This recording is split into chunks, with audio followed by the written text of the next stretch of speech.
The night the phone rang, Emma Lewis was sitting alone on the cold hospital bench, her trembling fingers wrapped around a styrofoam cup of untouched coffee. The fluorescent lights above flickered like a cruel reminder that the world hadn't stopped, though hers had her brother Jacob, the one person who had always been her shield, her laughter, her home, was lying behind those double doors, his heartbeat fighting against time outside. Snow began to fall, soft and silent, as if heaven itself was whispering a prayer if you believe in kindness, second chances, and the unbreakable power of love. Please take a moment to like, comment, share, and subscribe to this channel, because this story may remind you just how deeply one life can touch another. Jacob Lewis was the kind of person who made people feel seen growing up in Denver, Colorado. He had always been the bright one, the one who made everyone laugh, the one who stayed up helping their mother when she fell sick, the one who promised Emma that life would always get better, but life, cruel as it can be, started taking from him too soon. When he was only 27, Jacob was diagnosed with a rare heart condition. The doctor said he might have a few months, maybe a year, but Jacob smiled and told everyone not to worry. He said he still had things to do, stories to write, people to love, and moments to create. Emma watched helplessly as her brother's once vibrant energy began to fade. The same hands that used to play guitar now trembled when he lifted a cup, but he never stopped smiling. Every morning, he'd sit by the window, looking at the sunrise and whisper, "Another day, another chance to be kind." Emma didn't understand how he could stay so hopeful when his body was slowly giving up on him. She wanted to scream, to fight, to change everything. But Jacob only took her hand and said, "Promise me, Em, when I can't speak anymore, you'll keep telling people that love is worth believing in." As the months passed, Jacob began recording small video messages on his old phone. He said they were just for himself, but Emma often found him editing them late at night, his oxygen tube resting beside his cheek. He said he wanted to remind people that even in pain there's beauty, that even in endings there's love. Emma thought it was just his way of coping, but in truth, it was much more. On a quiet Sunday morning in February, Jacob's heart finally gave up. Emma was there, holding his hand, whispering that she loved him over and over.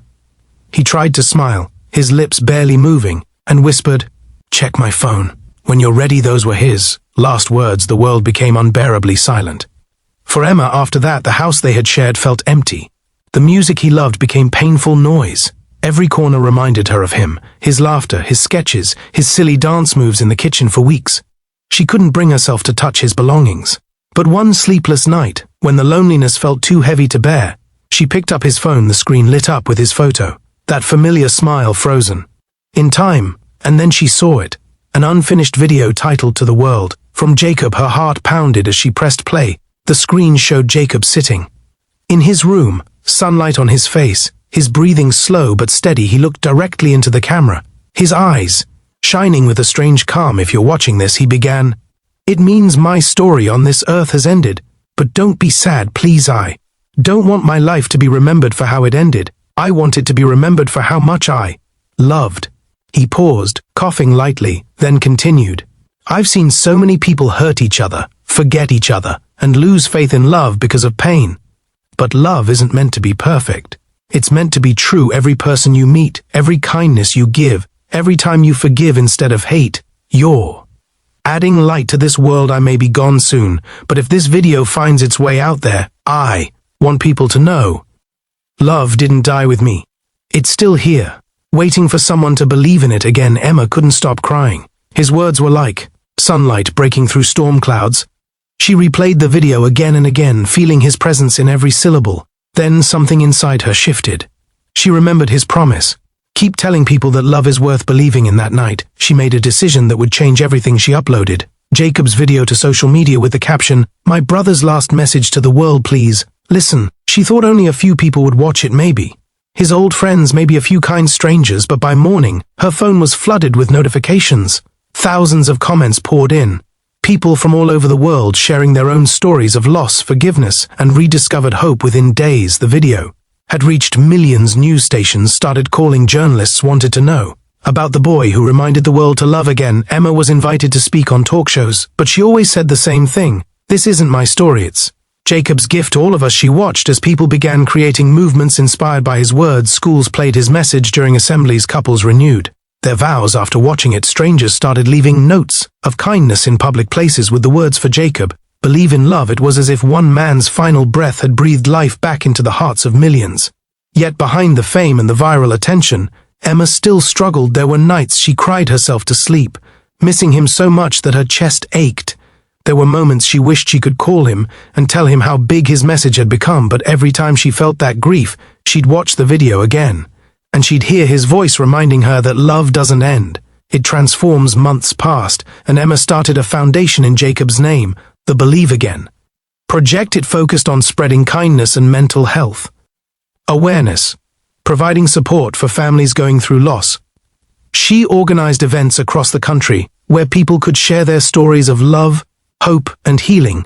At one event in Seattle, a little boy stood up and said, "I saw Jacob's video with my mom. We were going to give up on everything, but we didn't. We started helping others.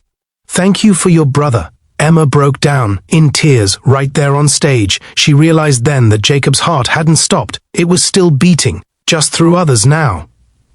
A year after Jacob's passing, Emma returned to the same hospital where everything had begun. The snow was falling again. Just like that night, she sat on the same bench, holding her phone, and whispered, "We did it. Jake, you made the world believe in love." Again she smiled through her tears, knowing somewhere, somehow, he was smiling too. If this story touched your heart, please take a moment to like, share, and subscribe. Your support helps keep these stories of love and hope alive. Let's spread Jacob's message further, because somewhere out there, someone still needs to hear its special request. Comment below with one act of kindness you've done or received recently. Let's fill the world with real stories of love and humanity. As Emma stood up to leave, she looked at the snowy sky one last time. A soft wind brushed her cheek, warm despite the cold. Maybe it was just the breeze, or maybe, just maybe, it was her brother saying thank you. She walked away, her heart no longer heavy but full, because she finally understood what Jacob had meant all along. Love doesn't die, it lives on through every heart it touches, and sometimes one final message is all it takes to remind the world to believe again.